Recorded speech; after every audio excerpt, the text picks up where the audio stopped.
Model-model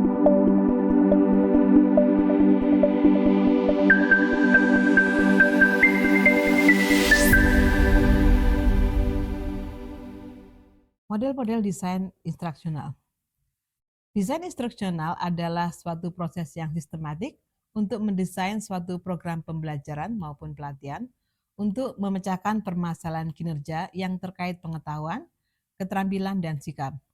Ada beberapa hal terkait desain instruksional sebagai pendahuluan kita, yaitu bersifat deskriptif dan preskriptif. Deskriptif dalam artian desain instruksional menunjukkan prosesnya serta detail yang terjadi di dalam proses. Selain itu, dia menjelaskan hubungan antar bagian selama proses desain. Preskriptif berarti memandu proses desain karena menyarankan metode, prosedur, dan strategi yang relevan di setiap tahap proses desain. Model biasanya menyederhanakan realitas yang kompleks dalam format yang sudah disederhanakan. Karena konteks yang beragam juga, maka dengan model akan teridentifikasi dan disajikan aktivitas yang generik dalam prosesnya. Model juga menjadi alat visual untuk mengkomunikasikan proses desain yang kita lakukan. Model juga menjadi kerangka kerja atau framework untuk mengikuti langkah-langkah dasar, menerapkan prinsip-prinsip penting, serta menggunakan alat dan teknik yang operasional. Pada video ini kita akan melihat beberapa model yang lebih preskriptif karena akan memandu kita secara detail dalam memilih dan mengembangkan operation tools untuk desain instruksional kita nanti. Model yang pertama, kita sudah bahas sedikit ADDIE sebelumnya.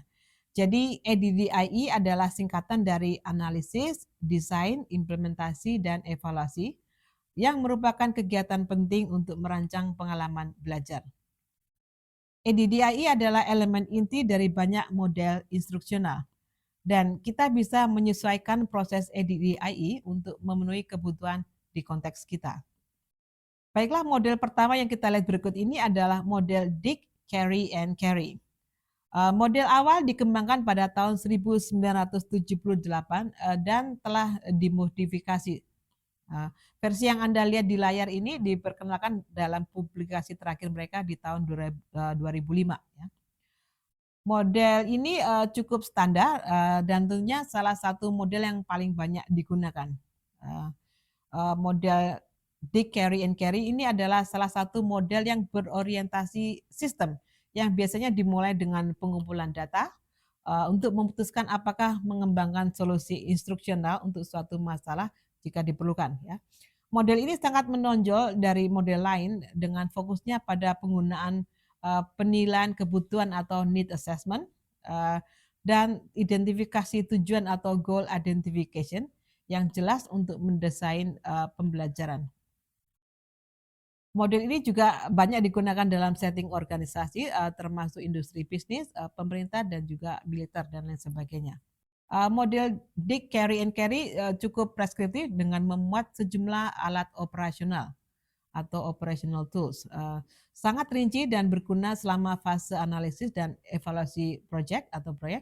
Jadi ini cara yang bagus untuk memperkenalkan kita pada proses dan bidang-bidang dalam desain instruksional. Dalam 3 langkah pertama dalam model Dig, Carry, and Carry ini yaitu menilai kebutuhan untuk mengidentifikasi tujuan, melakukan analisis instruksional, dan menganalisis jenis peserta belajar. Ini semua masuk ke tahap analisis proses ADDIE. Tahap desain meliputi penelusuran tujuan kinerja, kemudian pengembangan instrumen penilaian, dan pengembangan strategi instruksional. Setelah strategi instruksional diputuskan, maka pengembang atau desainer instruksional mengembangkan dan memilih materi instruksional.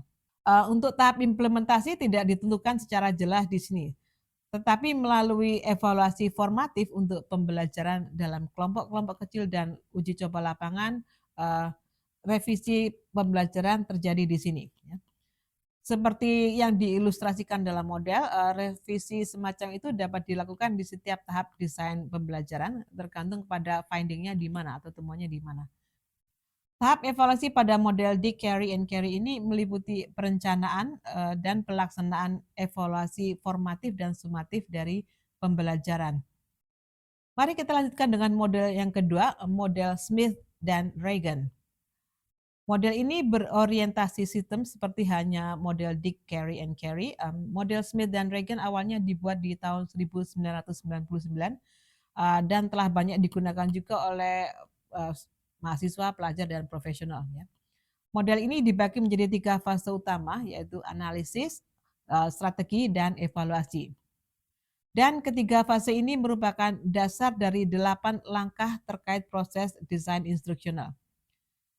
Seperti yang Anda lihat di gambar, pada tahap analisis, desainer atau perancang instruksional menganalisis konteks pembelajaran untuk menegaskan kebutuhan akan pembelajaran. Dan dengan memahami lingkungan belajar atau learning context, di mana pengajaran akan diberikan tentunya. Desainer instruksional juga menganalisis karakteristik target learners serta tugas-tugas belajar mereka atau learning task.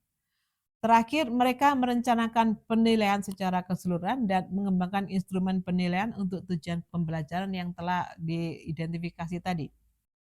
Pada tahap berikutnya, strategi meliputi penentuan berbagai strategi instruksional untuk mengatur dan mengelola instruksi atau pembelajaran. Kemudian para desainer atau perancang instruksional menerjemahkan pilihan strategi instruksional tersebut ke dalam instruksi aktual untuk diimplementasikan dengan cara menuliskan dan menyusun instruksi. Tahap yang terakhir adalah evaluasi, di mana para perancang instruksional melakukan evaluasi formatif dan memodifikasi instruksi atau pembelajaran berdasarkan temuan-temuan dalam evaluasi formatif. Model Smith dan Reagan ini terlihat linear prosesnya. Tetapi Smith dan Reagan mengatakan jika bisa saja ada situasi yang membuat beberapa langkah terjadi secara bersamaan. Mari kita lanjutkan dengan model ketiga. Model ketiga adalah dari Morrison, Ross, Kalman, dan Ken. Model yang awalnya dibuat oleh Ken ini diadopsi dan dikembangkan lagi pada tahun 1997 oleh Morrison, Ken, dan Ross. Model berbentuk oval tanpa garis ini menggambarkan proses yang berkesinambungan dan revisi dapat terjadi di semua elemen dalam proses ini. Ini menarik karena proses bisa dimulai dari mana saja dan memberikan kebebasan untuk memodifikasi pembelajaran bila mana diperlukan. Tujuan dari fleksibilitas ini adalah problem solving atau pemecahan masalah ya. Jika ada masalah, kualitas program akan terjaga karena kita akan segera mencari solusi bagi pemecahan masalah tersebut. Seperti terlihat dalam gambar model ini juga menekankan pada evaluasi ya, serta mengenali support services dan resources sebagai faktor yang mempengaruhi lingkungan belajar. Langkah analisisnya sama, yaitu mengidentifikasi masalah instruksional dan menentukan tujuan untuk merancang pembelajaran, memeriksa karakteristik pembelajar yang penting untuk keputusan instruksional. Lalu mengidentifikasi konten subjek dan menganalisis komponen tugas-tugas yang terkait dengan tujuan dan menentukan tujuan instruksionalnya. Selama tahap desain, tujuannya adalah untuk mengurutkan konten dalam setiap unit instruksional sehingga pembelajaran dapat ditawarkan secara logis atau berurutan. Merancang strategi instruksional tentu akan melibatkan peserta atau learner dan membantu mereka untuk menguasai tujuan atau mencapai tujuan. Dan juga merancang pesan instruksional untuk memfasilitasi pembelajaran menjadi efektif, efisien, dan tentu saja menarik. Kita lanjutkan dengan model keempat. Model berikutnya yaitu rapid prototyping oleh Tripp dan Pichelmeyer. Model rapid prototyping cenderung merupakan model yang berorientasi produk. Ini berarti bahwa desainer atau pengembang harus menghasilkan produk instruksional bukan membongkar atau memodifikasi bahan yang sudah ada. Dan tentunya para desainer perlu menghabiskan banyak waktu untuk uji coba dan revisi.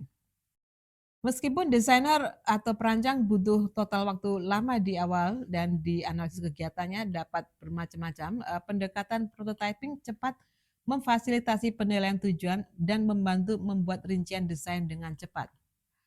Dengan informasi tersebut, desainer dapat dengan cepat mengembangkan prototipe yang dapat mereka uji dan diperbaiki melalui siklus uji coba dan revisi berulang.